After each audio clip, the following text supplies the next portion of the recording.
முஹம்மது ஸல்லல்லாஹு அலைஹி வஸல்லம் போலவே இருந்த சஹாபாக்கள்ல முதலாவது ஃபாத்திமா ரலியல்லாஹு அன்ஹா. புகாரில ஹதீஸ் வருது. ஆயிஷா ரலியல்லாஹு அன்ஹா சொல்றாங்க, எந்த அளவுக்கு என்று சொன்னா ஃபாத்திமா நாயகி நடந்து வருவாங்க, நாயகம் நடந்து வர மாதிரி இருக்கும். நடையிலையும் கூட வாப்பாவுடைய அச்சாக இருந்தவர் தான் அன்னை ஃபாத்திமா ரலியல்லாஹு அன்ஹா. இரண்டாவது முஸம் பின் அப்பாஸ் ரலியல்லாஹு அன்ஹு, ஸல்லல்லாஹு அலைஹி வஸல்லம் உடைய சாச்சாவுடைய மகன். மூணாவது அபூ சுஃபியான் இப்னுல் ஹாரிஸ், ஸல்லல்லாஹு அலைஹி வஸல்லம் உடைய சாச்சாவுடைய மகன், பால்குடி சகோதரன். நாலாவது ஜாஃபர் பின் அபி தாலிப் ரலியல்லாஹு அன்ஹு. தூரத்துல அவர் வரப்போக்கல சஹாபாக்கள் நினைப்பாங்க ஸல்லல்லாஹு அலைஹி வஸல்லம் வாரார் என்று. நபியுடைய சாச்சாவுடைய மகன்.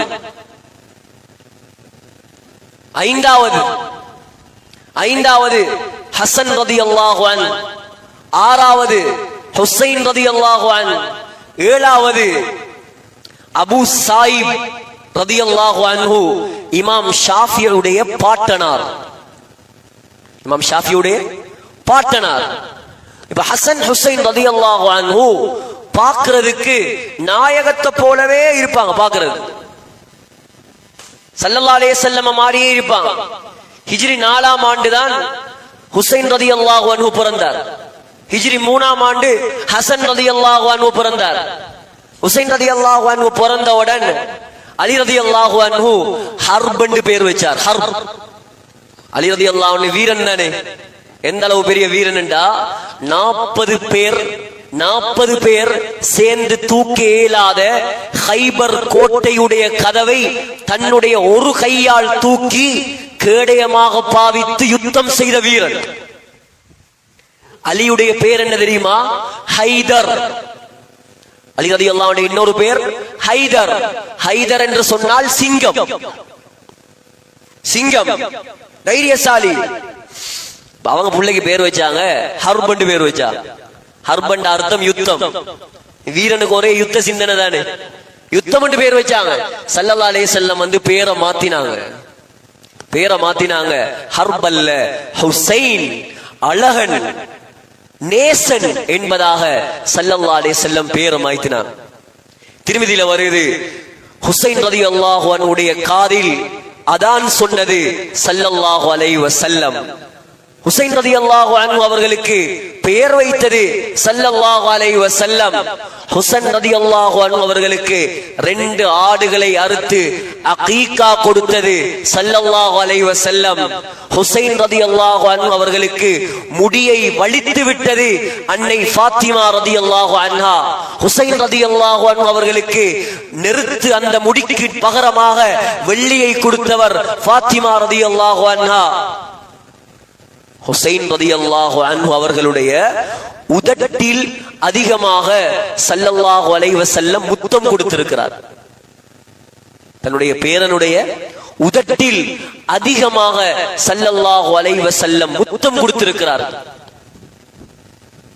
ஹுசைன் ரலியல்லாஹு அன்ஹு அவர்கள் கொலை செய்யப்படுவார் என்பது ஏற்கனவே ஜிப்ரீல் அலைஹிஸ்ஸலாம் மூலமாக அறிவிக்கப்பட்ட விஷயம். உம்மு சலமா ரலியல்லாஹு அன்ஹா சொல்றாங்க, ஒரு நாள் வீட்டுல உட்கார்ந்து இருந்தேன். நபி ஸல்லல்லாஹு அலைஹி வஸல்லம் தூங்கி கொண்டிருந்தாங்க. ஹுசைன் வந்தார். நான் என்ன செஞ்சேன்? வாசல மறைத்து உட்கார்ந்து கொண்டேன். ஏன்? தூங்கிக் கொண்டிருக்கக்கூடிய நாயகத்தின் மீது போய் ஹுசைன் ஏறி உட்கார்ந்துருவார், தூக்கம் கலைஞ்சிடும் என்று பயத்தில நான் வாசல மறைத்திருந்தேன். கொஞ்ச நேரத்தால ஏதே ஒரு வேலைக்காக நான் போனேன். ஹுசைன் ரலியல்லாஹு அன்ஹு ஓடி போய் பாஞ்சி நபி ஸல்லல்லாஹு அலைஹி வஸல்லம் உடைய வயிற்றுக்கு மேல் உட்கார்ந்து கொண்டார்.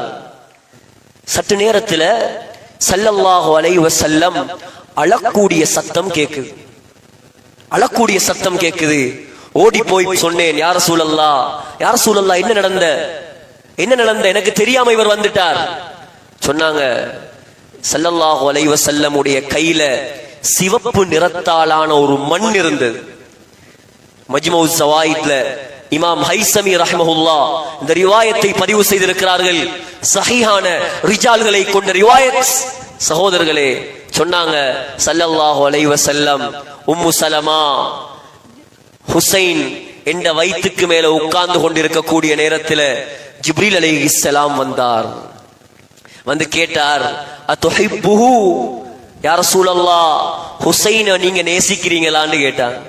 நான் சொன்னேன், நஅம், ஆம், ஹுசைன் ஹுசைனுன் மின்னி, ஹுசைன் என்னை சார்ந்தவர், நான் ஹுசைனை நேசிக்கிறேன்.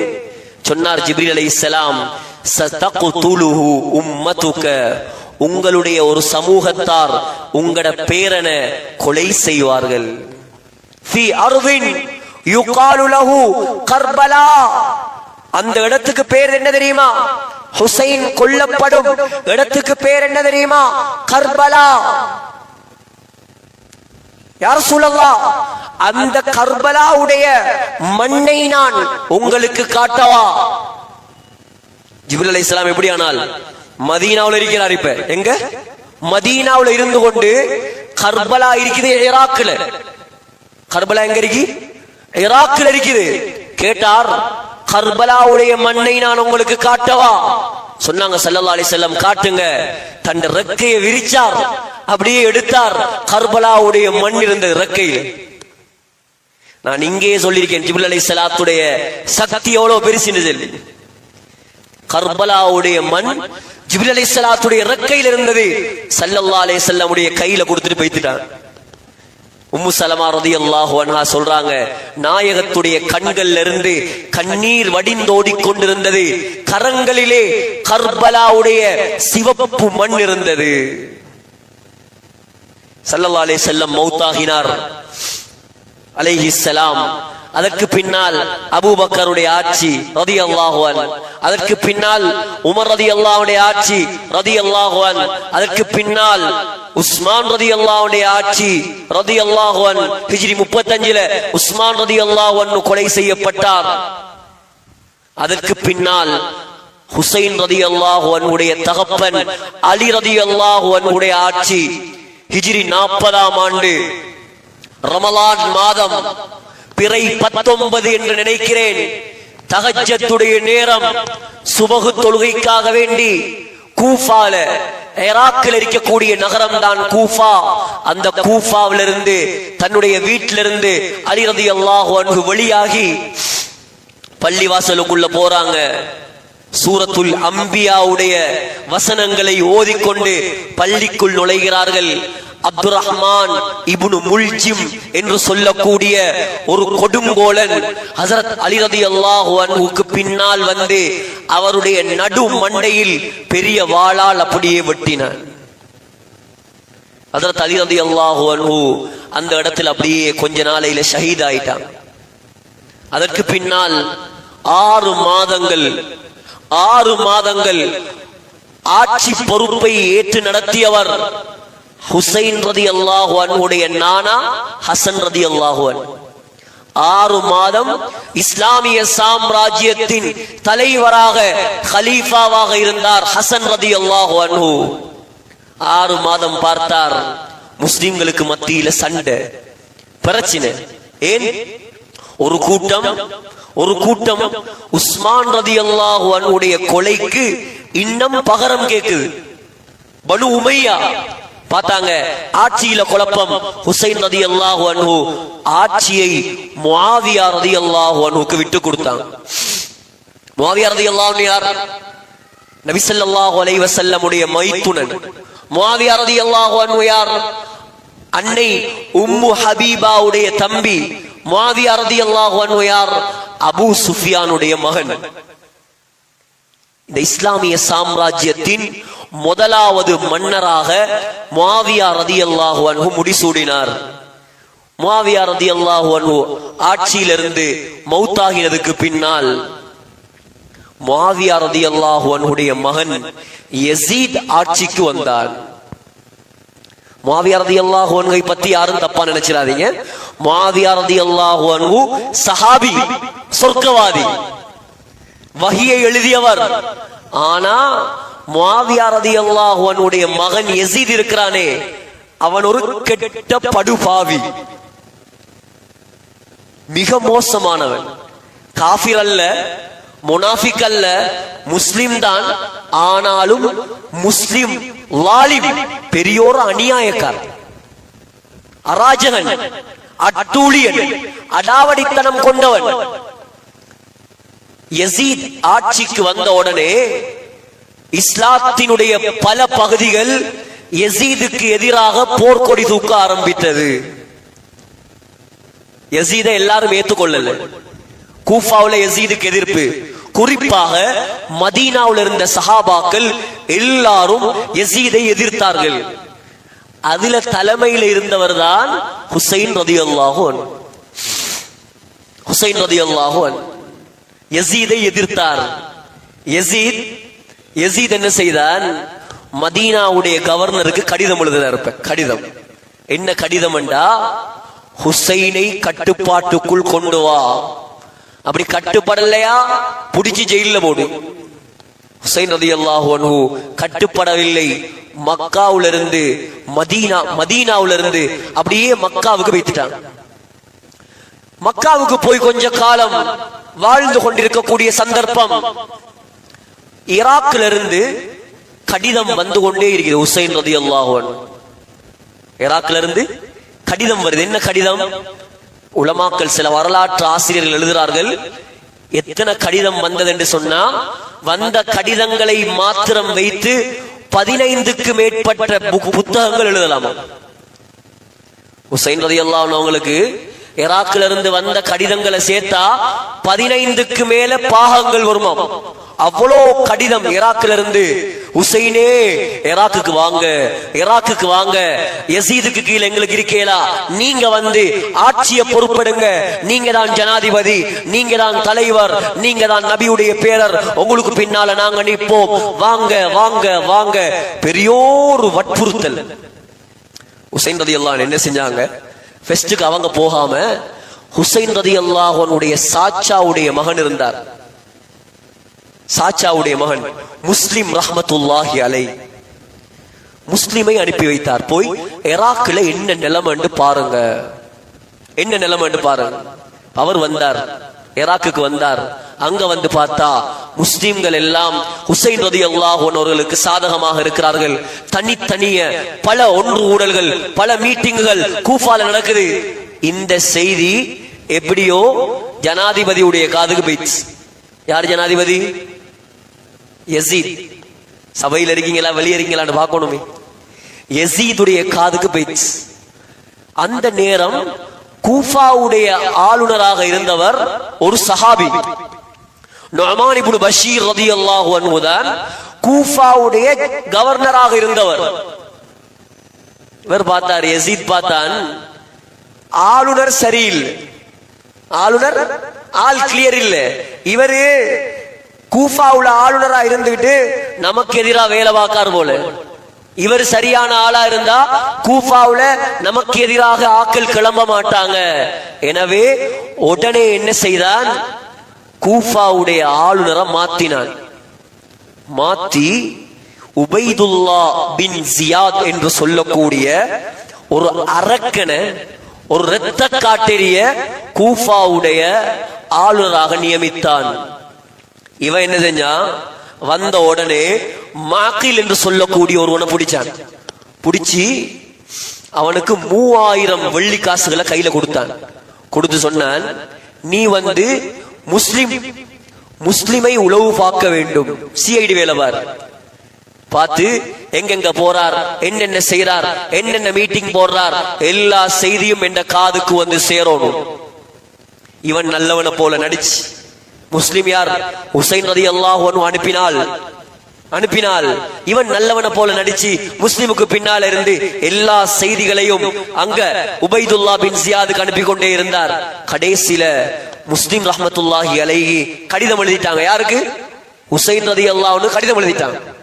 வாங்க, நீங்க வாங்க, மக்கள் எல்லாம் உங்களுக்கு சார்பா தான் இருக்கிறாங்க, கடிதம் எழுதிட்டாங்க, வாங்கன்னு சொல்லி கடிதம் எழுதி கடிதத்தை அனுப்பினதுக்கு பின்னால முஸ்லிம் ரஹ்மத்துல்லாஹி அலைஹி சிறை பிடிக்கப்பட்டார். சிறை பிடிக்கப்பட்டு கூஃபாவுடைய கோட்டைக்கு மேல கொண்டு போகப்பட்டு அதுக்கு மேல உள்ள கோபுரத்துக்கு மேல கொண்டு போய் அவருடைய தலையை வெட்டி வீசினார். உடம்ப வெட்டி மறுபக்கம் வீசினான். ஹுசைன் ரலியல்லாஹு அன்ஹு விளக்கம் தெரியாது. ஹுசைன் ரலியல்லாஹு அன்ஹு ரெடி ஆயிட்டாங்க. இப்ப 72 பேரை கூட்டிக் கொண்டு ஹுசைன் ரலியல்லாஹு அன்ஹு மக்கால இருந்து ஈராக்குக்கு கூஃபாக்கு வரதுக்கு ரெடி ஆயிட்டாங்க. அந்த காலத்தில் வாழ்ந்த பெரும் சஹாபாக்கள் அப்துல்லா பின் அப்பாஸ், அப்துல்லா பின் ஜாஃபர், அப்துல்லா பின் உமர், அபூ சயீத் அல் குத்ரி, இது போன்ற மிக பெரும் சஹாபாக்கள் ஹுசைன் ரலியல்லாஹு அன்ஹு கெஞ்சினாங்க, போக வேண்டாம், போக வேண்டாம், ஈராக் வாசிகளுடைய பேச்சை நம்பி போக வேண்டாம். ஹுசைன், நாங்க நபி அவங்கள போல இருக்கிறோம், உங்களை பார்த்து பார்த்து தான் நாங்க சந்தோஷப்பட்டு கொண்டிருக்கிறோம். உங்களோட நானாவை கொன்றது கூஃபாவாசிகள் தான். நானா யார்? ஹசன் ரலியல்லாஹு அன்ஹுக்கு நஞ்சி வச்சு கொலை செய்தார்கள். அந்த கூஃபா வாசிகளை நம்பி நீங்க போக வேணாம் ஹுசைன், போக வேணாம், நீங்க மக்கால தங்குங்க. நீங்க பாக்குறதுக்கு எங்கட நாயகத்தை போல இருக்கிறீங்க, நீங்க பாக்குறதுக்கு எங்கட ரசூலுல்லாஹ்வை போல இருக்கிறீங்க, உங்களை பார்த்து பார்த்து நாங்க சந்தோஷப்பட்டு கொண்டிருக்கிறோம். ஹுசைன் ரலியல்லாஹு அன்ஹு சொன்னார், இல்ல இல்ல, அங்க அநியாயம் நடக்குது, அராஜகம் நடக்குது, மக்கள் என்ன நம்பி இருக்கிறாங்க, நான் போக போறேன். ஒட்டகத்துக்கு மேல ஏறிட்டான். ஏறி போகக்கூடிய நேரம் ஸல்லல்லாஹு அலைஹி வஸல்லம் உடைய காலத்தில் வாழ்ந்த மிகப்பெரிய கவிஞர் தான் ஃபிரஸ்தக். ஃபிரஸ்தக் என்ற கவிஞர் அப்படியே ஒட்டகத்துக்கு முன்னால வந்து படுத்துட்டார். ஒட்டகத்துக்கு முன்னால வந்து படுத்துட்டார். படுத்துட்டு சொன்னார், நபி அவங்கட பேரன் ஒட்டகத்துக்கு மேலே இருக்கிறார், பக்தாதிலிருந்து மரணத்து காத்து வீசுது. நபியுடைய பேரன் ஒட்டகத்துக்கு மேலே இருக்கிறார், பக்தாதுக்கு போக போறார். ஆனால் ஈராக்கிலிருந்து பக்தாதிலிருந்து மரணக்காற்று வீசிக் கொண்டிருக்கிறது, போக வேண்டாம். எல்லாரையும் அன்போடு தடுத்து விட்டு ஹுசைன் ரலியல்லாஹு அன்ஹு பிரயாணத்தை ஆரம்பிக்கிறார். சகோதரர்களே, இடையில நீண்ட சம்பவங்கள் இருக்குது, எல்லாத்தையும் சுருக்கி ஆஷுரா நாள் பிறை 9க்கு நான் வாரேன், தாசுஆவுடைய நாள். ஹுசைன் ரலியல்லாஹு அன்ஹுவை பக்தாதுக்கு கூஃபாவுக்கு போக விடவும் இல்லை, மக்காவுக்கு திரும்பி வரவிடவும் இல்லை. கர்பலா என்ற இடம் ஸல்லல்லாஹு அலைஹி வஸல்லம் ஏற்கனவே சொல்லி இருந்தார்கள், கர்புன் வ பலாவுன். கர்பலா என்பது 2 வார்த்தைகள் சேர்ந்தது, கர்புன் வ பலாவுன். கர்பண்டா கஷ்டம், பலா என்றா சோதனை. இது ரெண்டும் அங்கே இருக்கின்றாங்க ஸல்லல்லாஹு அலைஹி வஸல்லம். அந்த கர்பலா என்ற இடத்தில் வைத்து 72 பேர், எல்லாரும் ஸல்லல்லாஹு அலைஹி வஸல்லம் உடைய குடும்பம், நாயகத்துடைய குடும்பம். சகோதரர்களே, எல்லாரையும் அப்படியே மறிச்சிட்டான். உபைதுல்லா பின் ஜியாத், கூஃபாவுடைய ஆளுநர். எவ்வளவு பேச்சுவார்த்தைகள் நடத்தப்பட்டது, ஒன்றும் சரிவரல். ஹுசைன் ரலியல்லாஹு அன்ஹு சொன்னாங்க, ஒரு நாளும் நான் இறங்கி போக மாட்டேன், அசத்தியத்துக்கு எதிராக நான் குரல் கொடுப்பேன். அப்படியா? வேற வழி இல்ல. 30,000 பேர் கொண்ட படை வந்தது ஹுசைன் ரலியல்லாஹு அன்ஹுவோட யுத்தம் செய்யறதுக்கா. இவங்க எத்தனை பேர்? 72 பேர். 30 குதிரை, வேற வாகனம் இல்ல. 30,000 பேர் கொண்ட படை வருது ஹுசைன் ரலியல்லாஹு அன்ஹுவை எதிர்ப்பதற்காக. ஹுசைன் ரலியல்லாஹு அன்ஹு சொன்னார் தன்னோட இருந்த மக்களை பார்த்து, உங்க யாரையும் நான் வற்புறுத்த மாட்டேன், தயவு செய்து நீங்கள் எல்லாரும் திரும்பி மதீனாவுக்கு சென்று விடுங்கள். யாரும் போறதுக்கு தயாரில்லை. வாழ்ந்தால் உங்களுடன் வாழ்வோம், இல்லையா இந்த கர்பலா மண்ணில் உங்களை பாதுகாப்பதற்காக நாங்கள் உயிர் துறப்போம். சகோதரர்களே, யுத்தம் ஆரம்பித்தது. ஹுசைன் ரலியல்லாஹு அன்ஹுக்கு 3 ஆம்பளை பிள்ளை, 3 ஆம்பளை பிள்ளை. 3 ஆம்பளை பிள்ளைக்கும் அலி என்று பெயர் வைத்தார்கள். ஹுசைன் ரலியல்லாஹு 3 பேர் பேரும் அலி தான், பாப்பட பேரை வச்சார். அலியுல் அக்பர், அலியுல் அவுசத், அலியுல் அஸ்கர். சின்ன அலி, நடுத்தரமான அலி, பெரிய அலி, இப்படிதான் கூப்பிடுவாங்க. முதல் கொலை செய்யப்பட்டது ஹுசைன் ரலியல்லாஹு அன்ஹுடைய வாரிசு அலி அல் அக்பர், மீச கூட முளைக்காத சிறுவன். அந்த யுத்தத்துல முதலாவது கொலை செய்யப்பட்டது ஹுசைன் ரலியல்லாஹு அன்ஹுடைய மகன்.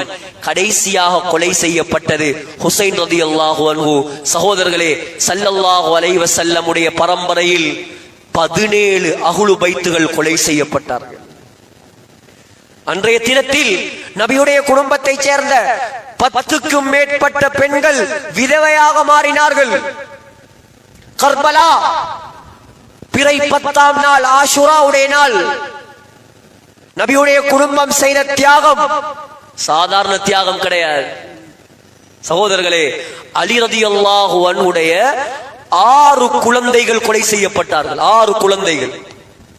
ஃபாத்திமா நாயகிக்கு மரணித்ததுக்கு பின்னால அலி ரலியல்லாஹு அன்ஹு வேற கல்யாணம் முடிச்சாங்க. அதுல பிறந்த பிள்ளைகள் முஹம்மத் பின் அலி, அபூபக்கர் பின் அலி, உஸ்மான் பின் அலி, அப்பாஸ் பின் அலி, அப்துல்லா பின் அலி. 6 குழந்தைகள் கொலை செய்யப்பட்டார்கள், நபியுடைய பேர பிள்ளைகள். கடைசியாக ஷும்மர் அல்லது ஷிமர் அவன் பேர், எதிரி படையில் இருந்தவன். அவனுடைய கபர்ல அல்லாஹ் தண்டனை அதிகரிக்கட்டும், ஹுசைன் ரலியல்லாஹு அன்ஹுவை கொடூரமாக கொலை செய்தவன் அவன்தான். ஹுசைன் ரலியல்லாஹு அன்ஹு 3 நாட்களாக அந்த பாலைவன சுடு மணலில் தண்ணீர் கூட குடிக்க விடவில்லை, தடுத்து விட்டார். யாருக்கும் குடிக்கிறதுக்கு தண்ணீர் இல்லை. ஃபுராத் நதி, யூப்ரட்டிஸ் நதியோரம், ஆனா யாருக்கும் தண்ணி கிடைக்கல. கடைசியாக அந்த நான் சொன்ன ஷிம்ர் என்பவன் ஹுசைன் ரலியல்லாஹு அன்ஹுடைய உடம்பில் 13 அம்புகளை எறிந்தான். 13 அம்புகளை எறிந்தான். 30க்கும் மேற்பட்ட குத்து காயங்கள், வெட்டு காயங்கள் ஹுசைன் ரலியல்லாஹு அன்ஹுடைய உடம்பில் ஏற்படுத்தப்பட்டது. சகோதரர்களே, ஹுசைன் ரலியல்லாஹு அன்ஹு அந்த கர்பலா மண்ணில் ஷஹீதாகி கீழே விழுந்தார். அந்த ஷிம்ர் என்ற பாவி வாளை எடுத்து கொண்டு வந்து ஹுசைன் ரலியல்லாஹு அன்ஹுடைய கழுத்தை அப்படியே அறுத்தான். பேசுறதுக்கு லேசா தான் இருக்கும், கேட்கறதுக்கு லேசாகத்தான் இருக்கும். நீங்களும் நானும் முஸ்லீம் ஆகிறதுக்காக அந்த சஹாபாக்கள் செய்த தியாகம் சகோதரர்களே கற்பனைக்கு வருமா? உலகத்தில் எத்தனை வருஷம் வாழ்ந்திருக்கிறோம், இஸ்லாத்துக்காக நாங்க என்ன செஞ்சிருக்கிறோம் கேட்டு பாருங்க. என்ன செஞ்ச இஸ்லாத்துக்காக? முஸ்லிம்களுக்காக என்ன செய்து? இஸ்லாத்துக்காக என்ன செய்து? என்ன தியாகம் செய்த? ஒன்றுமே இல்லை. சொர்க்கத்து வாலிபர்களின் தலைவர் அவர், சுவர்க்கத்து இளமைகளின் 2 தலைமைகள் ஹசன் ஹுசைன் ரலியல்லாஹு அன்ஹு. கழுத்து அப்படியே அறுத்து தலைய வேற அடுத்தார். ஷிம்ர் தலைய வேறையா அடுத்து ஒரு தட்டில வைத்தான். வைத்து சகோதரர்களே அந்த தலையை அப்படியே கொண்டு வந்தான், கூஃபாவுக்கு கொண்டு வந்தான். கொண்டு வந்து உபைதுல்லா பின் ஜியாத், நான் சொன்னேன் பெரிய அரக்கன், அந்த அரக்கனிடம் கொடுத்தான். இவனுக்கு மட்டில்லாத மகிழ்ச்சி. ஏன்? இவர் கொண்டு ஷிம்ர் கொண்டு யார்கிட்ட கொடுத்தார்? உபைதுல்லா கிட்ட கொடுத்தார். உபைதுல்லா போய் யார்கிட்ட கொடுப்பார்? ஜனாதிபதி கிட்ட கொண்டு போவார், யசீது கிட்ட. யசீது கிட்ட ப்ரமோஷன் கிடைக்குமே, சந்தோஷம் கிடைக்குமே. ஹுசைன் ரலியல்லாஹு அன்ஹுடைய தலை அப்படியே உபைதுல்லாவுடைய சபையில் இருக்குது, ரத்தம் கொட்டி கொண்டிருக்குது. சபையில் இருந்த எல்லாரும் அழுகிறாங்க. ஏன்? முஹம்மது ஸல்லல்லாஹு அலைஹி வஸல்லமை பார்த்தத போல் இருந்துச்சு அந்த முகம். அனஸ் ரலியல்லாஹு அன்ஹு அந்த சபையில் இருந்தார், தேம்பி தேம்பி அழுகிறார். அந்த கொடுங்கோலன் அரக்கன் உபைதுல்லா ஒரு கம்பை எடுத்து ஹுசைன் ரலியல்லாஹு அன்ஹுடைய உதட்டில் தட்ட ஆரம்பித்தான். தட்ட சில வார்த்தைகள் சொன்னான், நான் அதை இங்கே சொல்லல. தட்ட ஆரம்பித்தான். அனஸ் ரலியல்லாஹு அன்ஹு கோபம் வந்தது, எழும்பி வந்து சொன்னார், அடே நீ தட்டுவதை முதலாவது நிப்பாட்டு.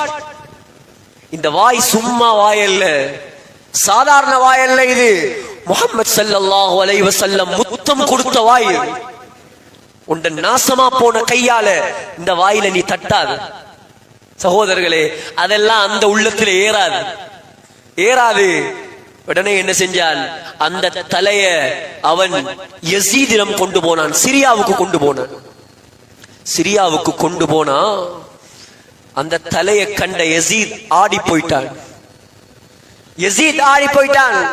சொன்னான், சுமையாவுடைய மகனே, அல்லாஹ் உன்னை நாசமாக்கட்டும் என்றான். யசீத் யாரு? ஆகப்பெரிய கொடுமைக்காரன். எந்த அளவுக்கு கொடுமைக்காரன் என்றா, மதீனாவுல யுத்தம் செஞ்ச கொடுமைக்காரன். இஸ்லாமிய வரலாறுல மதீனாவுக்கு படையெடுத்து போன ஒரே ஒரு கொடுங்கோலன் அந்த யசீத் தான். ஹுசைன் ரலியல்லாஹு அன்ஹு மௌத்தானதுக்கு பின்னால ஹிஜ்ரி 61ஆம் ஆண்டு முஹர்ரம் மாதம் பிறை 10 ஆஷுரால ஹுசைன் ரலியல்லாஹு அன்ஹு கொல்லப்பட்டார். ஹிஜ்ரி 63ஆம் ஆண்டு மதீனத்து சஹாபாக்கள் எல்லாம் கொந்தளிச்சிட்டாங்க.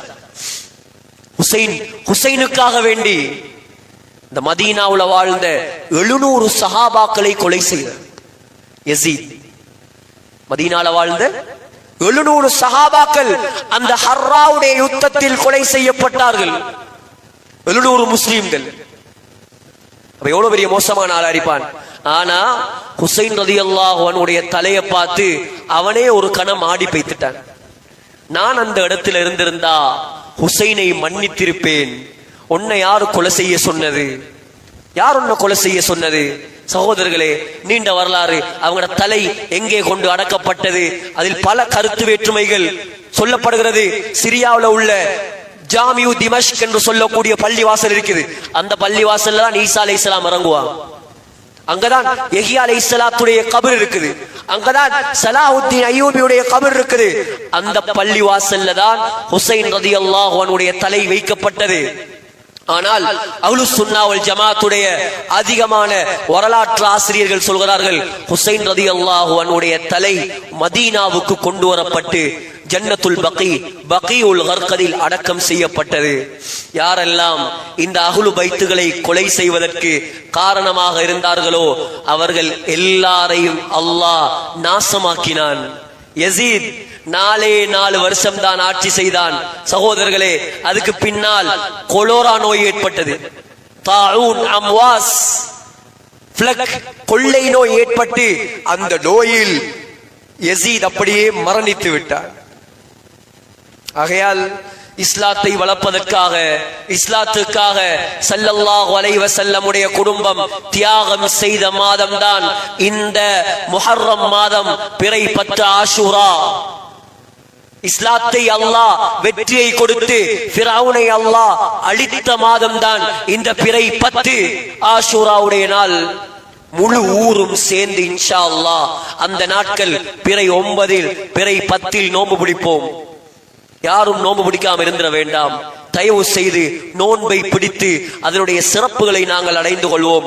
நேரம் போய்கொண்டே இருக்கிறது. சகோதரர்களே, அல்லாஹு தஆலா நமக்கு நிறைய சந்தர்ப்பங்களை தாரான். இந்த மாதம், இந்த வருடம் நாங்க இஸ்லாமிய புது வருடத்துக்குள்ள வந்துட்டோம். கொஞ்சம் உள்ளத்தில் எடுத்து சிந்தித்து பாருங்க. துனியாவுல, கட்டடத்துல, தொழில்ல, படிப்புல எல்லாத்திலையும் நாங்க முன்னேறி கொண்டே போறோம். ஆனா மார்க்கத்துல நாங்க என்ன முன்னேறி இருக்கிறோம்? உமர் ரலியல்லாஹு அன்ஹு அடிக்கடி சொல்லுவாங்க, ஹாசிபு அன்ஃபுஸகும் கப்ல அன் துஹாசபு. மக்களே, அல்லாஹ் உங்களிடம் கேள்வி கணக்கு கேட்பதற்கு முன்னால் உங்களை நீங்களே கேள்வி கணக்கு கேட்டுக்கொள்ளுங்கள்.